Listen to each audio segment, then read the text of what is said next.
I believe he's being targeted. You believe he's being targeted? Yeah. I believe, somebody, has the power to pull the trigger to make, this stuff, this domino effect happen. Ice Cube was saying if you read through the line what Ice Cube was saying, he was saying that all us or all of them has done the same Diddy been doing. And because he pissed somebody off, they targeted him. They're gonna make an example out of him. Whatever you do at this point in time, you understand, we gonna crush everything that you got to show the other people behind him you don't come out and speak up or speak out on us. What Ice Cube was saying, brother, was that it ain't only Diddy. Picked on, targeted, that means there's other people that they know, but they just not gonna say anything about it. That's why the game is twisted. Imagine you found out Jay-Z never wrote his you would look at him so different. You look at everybody different when you find out that in hip hop, it's like you're an MC or you're a vocalist. Which one? At the center of it all are two of the most recognizable names in hip-hop history, Shawn Diddy Combs and Shawn Jay-Z Carter. Both men have commanded massive influence over music, fashion, culture, and business. But now, Diddy is under severe legal scrutiny, and insiders claim he may be ready to turn over explosive information on some of his closest associates. One of the most surprising voices to chime in on this matter is none other than Ice Cube. Known for his no-nonsense attitude and deeply rooted experience in the music game, Ice Cube has made a very public statement that is causing ripples across the entertainment world. What does it mean? Who's in danger of being exposed? And could Diddy's downfall drag Jay-Z into the mud as well? Let's break this down and look beyond the headlines. To truly understand what's happening, we have to begin with Diddy's current situation. The mogul, once seen as one of the untouchable giants of hip-hop, now finds himself in the eye of a legal storm. After a grand jury indictment, Diddy was arrested in Manhattan. The charges he faces are serious and wide-ranging, touching on misconduct, manipulation, and organized wrongdoing over an extended period. But he is not charged with being mean. He is not charged with being a jerk. He's charged with running a racketeering enterprise. And though there was violence that you were going to hear about, you already have, that violence is not part of any RICO. That violence is not connected to trafficking, and that violence is not prostitution. There was a name in criminal law for the violence we will hear about and we will see at this trial. It is called domestic violence. It is called domestic violence is a very serious matter. I want to say that now. It is a bad, illegal problem, and it is something that the law addresses.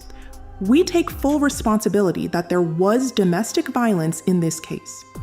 Domestic violence is not trafficking. I want to say it again. Domestic violence is not trafficking. Had he been charged with domestic violence, had he been charged with assault, we would not be here right now. We would not be sitting through an 8-week trial. However, he has been charged with different crimes. Trafficking, racketeering. These are federal crimes with their different statutes. They charge different elements, and he simply is not guilty of those crimes. During this trial, you're going to hear about 20 years of the defendant's crimes. But he didn't do it alone. He had an inner circle of bodyguards and high-ranking employees who helped him commit crimes and helped him cover them up. Kidnapping, arson, drugs, crimes, bribery, and obstruction. These are just some of the crimes that the defendant and his inner circle committed again and again. You are going to hear about all of them during this trial. Let's start now with just one night. The defendant was on the hunt for his girlfriend, a woman named Cassie. For years, the defendant physically abused Cassie. He also exploited her, forcing her to have male escorts while he watched and recorded it. But that night, the defendant learned he had lost control of Cassie. He found out Cassie was seeing another man. Furious, he set out to find Cassie and that other man, but he couldn't do it by himself. So he took his gun and he took his bodyguard, one of his most loyal lieutenants, to wake up one of the defendant's employees in the middle of the night. The defendant yelled that he was going to kill the man Cassie was with. He demanded that his employee take him to that man's home. The defendant forced the employee out of her apartment and into an SUV. They drove to the house. The defendant and his bodyguard broke in, but no one was there. The defendant did give up. He kept looking for Cassie. When he finally found her, he did what he had done countless times before. He beat her brutally, kicking her in the back and flinging her around like a rag doll. All of that violence wasn't enough, though. The defendant had to make sure he had control over Cassie once again, so he threatened her. The defendant told Cassie that if she defied him again, he would publicly release the videos of her having sex with male escorts that he kept as blackmail. Souvenirs of the most humiliating nights of her life. This was just one night in the defendant's 2 decades of crime. In one night, he and his lieutenant kidnapped an employee, broke into a man's house, and the defendant beat and blackmailed his girlfriend. And as you will learn, this was just the tip of the iceberg. These are not the only crimes the defendant committed. That's not the only time he kidnapped someone, and Cassie is not the only woman he beat or exploited. For 20 years, the defendant, with the help of his trusted inner circle, committed crime after crime. That's why we're here today. That's what this case is about. 20 years of crime is a lot to cover. So first, I'm going to walk you through what evidence in this case will show. Although the exact nature of the allegations is still emerging, what we do know is that at least 8 civil lawsuits have been filed against him within just the last year. These lawsuits come from multiple directions and paint a picture of a man who may have been running a high-stakes game behind the scenes. But it's not just about individual cases. What's alarming is the accumulation, the sheer volume of accusations. When multiple stories start aligning in theme and timing, they begin to raise broader questions about how deep this alleged behavior goes and who else might be connected. The court of public opinion is already buzzing. But now, the legal system is speaking with subpoenas and search warrants. Amid all this chaos, Ice Cube has stepped forward with a very clear and deliberate message. At a recent concert in Las Vegas, Cube addressed the swirling rumors and the environment surrounding Diddy's controversial parties. Speaking directly to his fans, he declared that neither he nor his longtime collaborator WC had ever attended any of Diddy's notorious gatherings. Almost 40 years rocking the mic. You still killing it, goddamn. And I'm gonna tell you right now, me and Dub C ain't never been to a Diddy party, mother. Thank God. You ain't gotta worry about us on them mother tapes. Now check this out. Anybody in here that has, I got one thing to say to your. What you? I got one thing to say to your. If you've ever been to one of those parties, what the you got to say? Boy or girl, you better check yourself or you wreck yourself. Diddy, you're hearing Diddy everywhere. Okay. Yeah. So, did you ever have any kind of run-in with Diddy? Did you ever do anything with Diddy? Any projects you worked on with him? He produced a few records, or had his producers do a few records on my War and Peace album, the Peace Disc. Yeah. How was he to work with? It was cool. You know, he gave us great music. We flew out to New York, and I was mainly in the studio with the producer. You know, he had a stable of producers, so I was in the studio with his stable of producers, and I think we did some great music. And you know, I really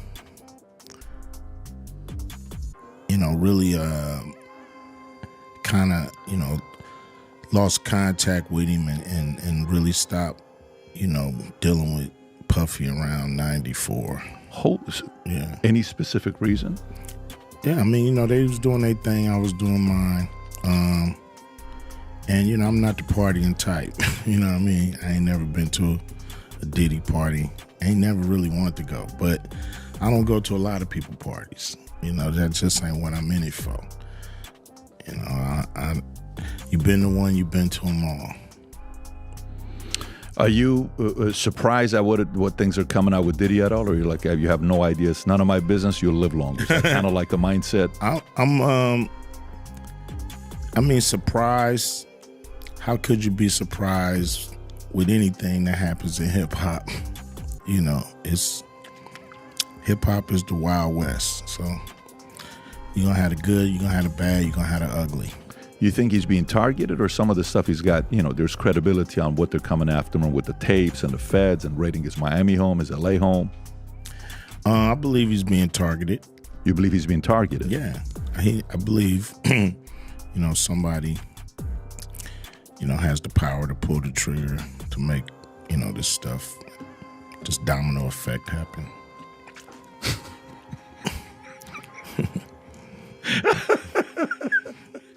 Okay. All right. So you think he's being targeted. So you don't think, you know, Shook said, you can say what you want about Diddy, but Diddy didn't learn to like young boys. He learned it from a man named Clive Davis.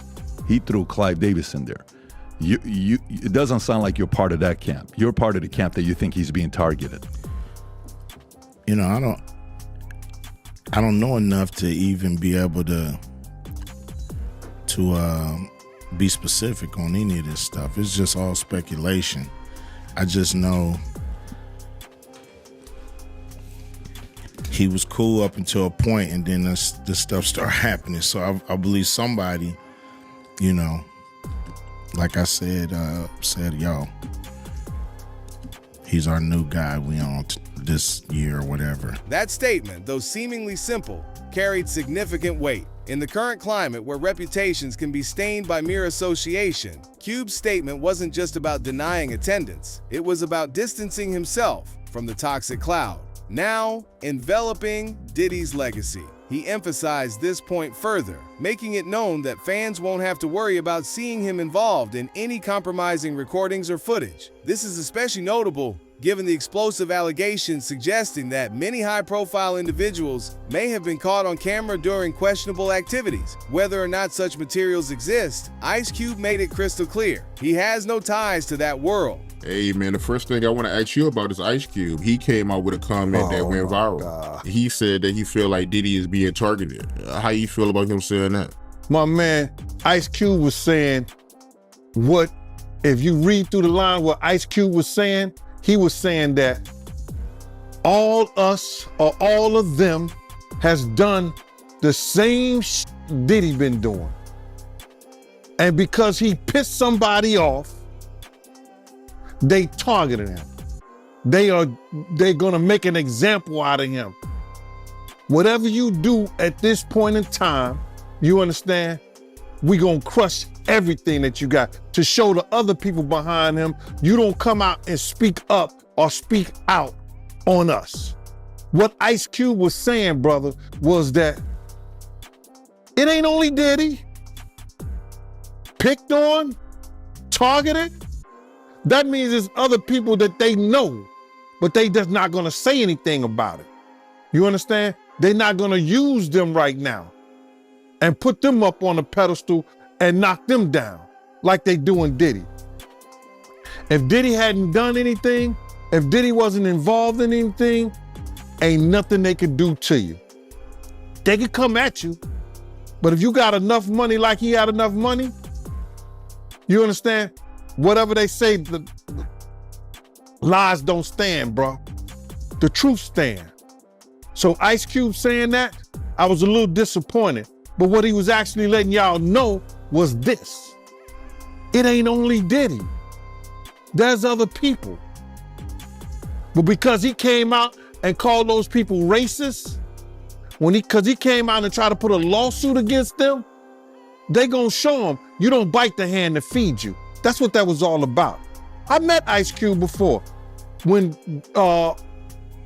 Puff was doing a video with Fabulous in California on the beach, Ice Cube, within walking distance, was doing a beauty shop at this, it was barbershop at this place. I guess it was a barbershop right there next to the beach or whatever. He was shooting it there. So Kobe was there, Fabulous, Puff, and then we went over to the set of barbershop. I met him before, a good brother, man. But all he was saying in a slick way was that it ain't only Puff. Puff ain't the only one that's doing this. He's just being targeted about what he has said and what he did, bro. Yeah, I know Cube, he getting a lot of backlash right now for that comment.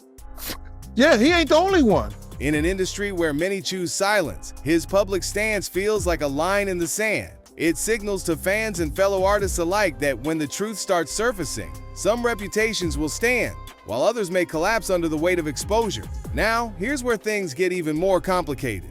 With Diddy reportedly under pressure to cooperate with federal investigators, rumors have surfaced that he may be willing to provide information about other, possibly including Jay-Z. According to Derek Parker, the former NYPD detective widely known as the hip-hop cop, Diddy may be considering a deal to become what is known in legal circles as King for a Day. This arrangement would allow him to speak freely, revealing details to prosecutors in exchange for leniency or reduced sentencing. If true, this could have major implications. Parker specifically noted that Diddy and Jay-Z were extremely close over the years, attending the same events, running in the same business circles, and sharing mutual associates.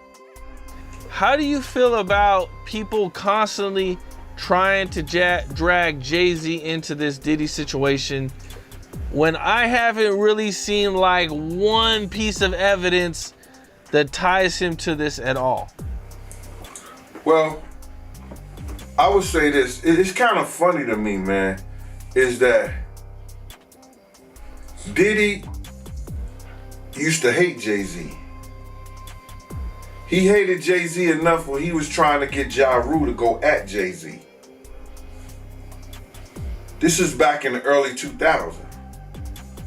And one day, Asler, Kushner, Diddy, and myself went to a Nets game and we met Jay-Z. I've never been a Jay-Z fan, you know, like some of his music, the whole 9 yards. But when we went over to the, I think that was Prudential Center in Newark, and him and Puff met up, it was strange to me. Because I remember what Puff was trying to do. And then both of them, they was talking about something amongst each other, amongst all of us, and laughing and joking with each other. Then over the years, I see them giving garden parties. You understand what I'm saying? You could tell that the people in power had gave that reign to Diddy, and Jay was next in line. So to separate him, when in fact, they may be two of the same, but because Jay-Z is low-key, that low-key sneaky, and Diddy is, and was, rambunctious, just out with it. It don't mean that they not two of the same. One just a little quiet with his. What happened at the basketball game? When they ran into, you guys ran into Jay-Z? They were just talking. They was talking amongst each other about their little white girls. They little skinny white girls. And I mean, did Diddy always say negative things about Jay around you? The time he was trying to get Ja Rule to go at Jay, yeah. He was. They worked it out. Was there a reason behind it? While none of the allegations toward Jay-Z have been confirmed or verified, the mere possibility of him being named in an official capacity has sent shockwaves through the entertainment world. And it's not just Jay-Z. The concern is broader. Diddy, if pushed far enough, could reveal names, dates, and stories that pull down pillars of the industry. This isn't speculation anymore. It's a very real possibility based on legal precedent and investigative strategy. The hip-hop industry has long been seen as a battleground for power, influence, and survival. Ice Cube called it the Wild West, and for good reason. For decades, stars have risen and fallen not just based on talent, but based on their alliances, access to money, and what they were willing to ignore or participate in. Along the way, Diddy and Jay-Z weren't just musicians, they were empire builders. From clothing lines and vodka brands to streaming platforms and real estate deals, these two shaped pop culture in the boardroom as much as they did in the studio. So who's next? Y'all don't see the lineup? Yeah, we see the lineup. I'm just waiting to see who's next. Jay-Z is setting Diddy up. Why is everyone having such a hard time? He ain't doing shit. He lined up D. Haven, stole his life and identity. He lined up Big L, stole his life and identity. He lined up Dame Dash, stole his life, identity, and took his love. Lined up R. Kelly. He wants to be the one. How close was Diddy and Jay-Z? They was close enough that they wasn't playing basketball, they wasn't playing baseball, they wasn't playing football, and they wasn't playing hockey or soccer for Diddy to come on stage, pat him on his ass, and then make the statement to people in the world that can't nobody call me Shawn but Jay-Z. Now, I don't know what kind of statement, and I can't say, I wish I could say half a homo, but I know I can't say it, but I don't know what kind of half a homo that is, and you trying to say that you're not close to somebody. You coming on stage, patting them on their ass, and then you making a broad statement to the public, can't nobody call me Shawn but Shawn Carter. And I heard Jay-Z said the same thing about them. But they were so close that they had matching white girls together. Because when they used to see each other, they used to say, yo, how your skinny white girl doing? He'd be like, yo, how your skinny white girl doing? So, I guess that's a certain type of closeness. I ain't know anything about that, man. I ain't know about, Jay touching his, ass. I gotta go see the video. I ain't hear about that. Come on, man. Everybody's seen that. But that level of success often comes with layers of secrecy.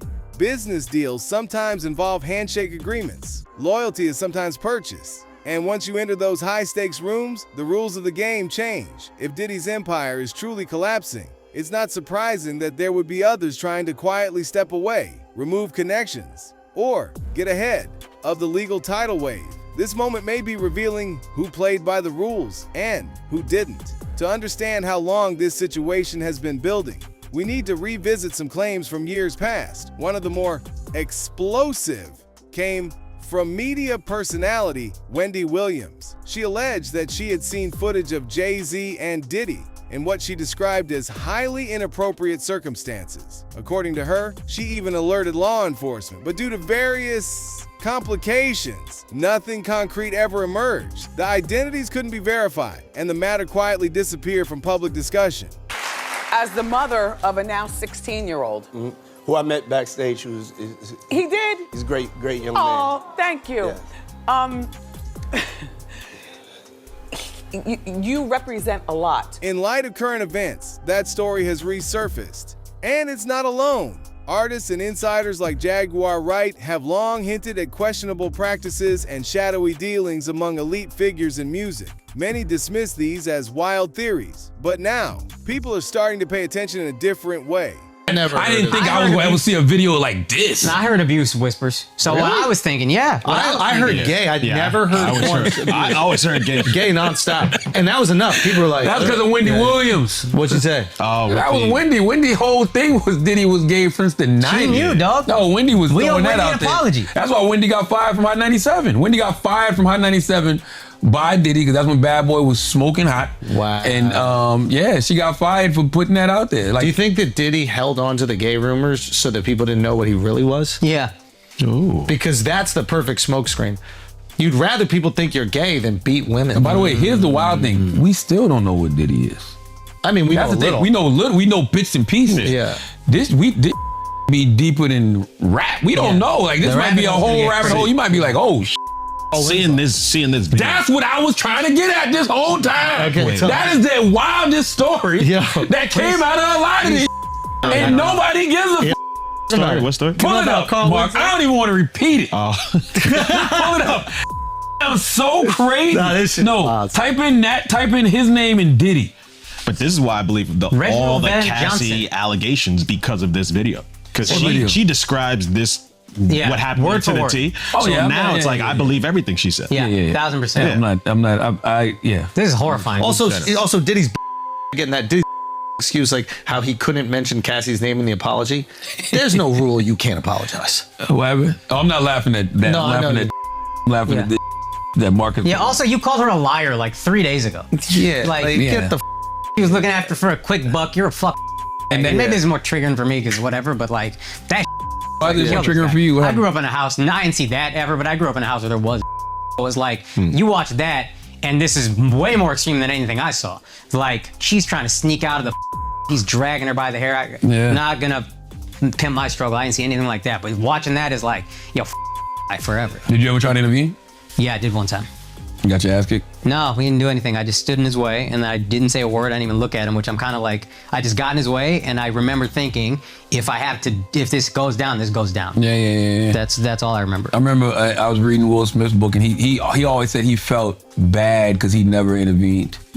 So that was like, he said he felt like a coward. Yeah. You know, he never intervened, watching his mother go to his father. But I think he said his brother did.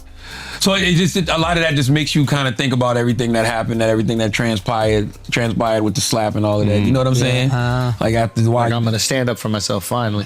While these claims haven't been substantiated through legal channels, they illustrate a recurring theme. When there's smoke in this industry, there's usually a fire, and sometimes a lot of people trying to put it out before it spreads. So we had to leave Atlanta and go to North Carolina for a show. You understand? And it was him, this rapper, Sarah, and this other girl. We all got on a G5 jet, and we flew to G4 jet, and we flew to North Carolina. So later on that, I think that afternoon, same day, this rapper and him, they all in the room together. You know, it's Sarah, the girl, Puff, and this dude, this rapper. So I'm here at the door and stuff like that, like, yeah, so then next thing you know, somebody rang the doorbell. We had the presidential suite where we was at. So I opened the door and the dude said, yo, I'm here for my cousin. I said, who your cousin? And he said, Ja Rule. I said, well, he busy right now. He said, he busy doing what? I said, he with Puff, they're in the room, they busy, they don't want to be bothered. He said, well, I'm going in there. I said, bruh, you ain't going in there because he told me they don't want nobody to be bothering them. He was like, yo, I don't care, man, I'm going in there. That bull like that. I said, yo, bruh, Jesus Christ had to come down here and take the air out of my body before you get in that room right there. Watch. He tried to bum rush me. I grabbed it and threw him against the piano. When I threw him into the piano, Puff and Ja Rule runs out the room. Puff got his towel, Ja grabbing his towel, but they butt the naked. And so then Ja was like, yo, what's going on? Yo, G, that's my cousin. He know me well, you know, and Puff was like, yo, G, what happened? I said, he tried to get in the room. I told him he couldn't get in the room.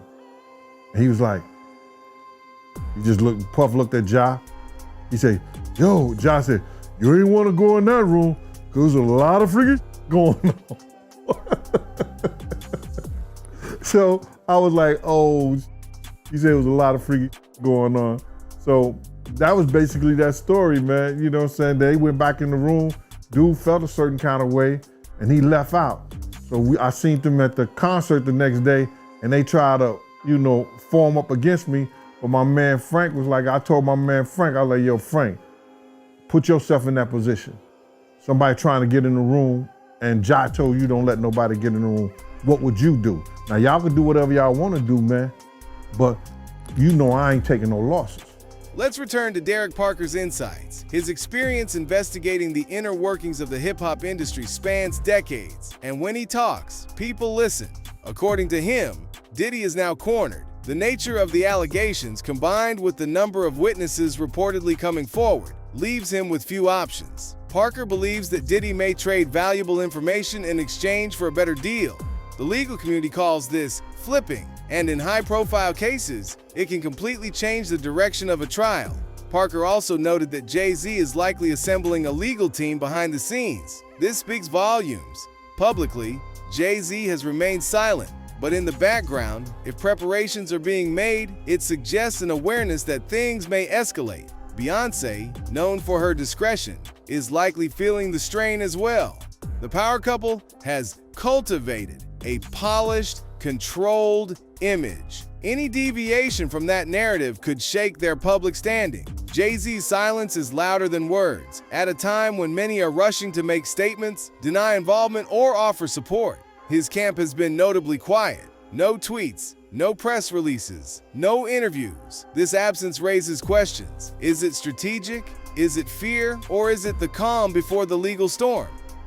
Rap and media mogul Jay-Z now accused of a 13-year-old girl in 2000 along with Shawn Diddy Combs. Now, this lawsuit was originally filed back in October in the Southern District of New York, listing Diddy as the defendant. But it was just refiled today to include Jay-Z now, whose real name is Shawn Carter. Of course, he's the husband of Beyoncé.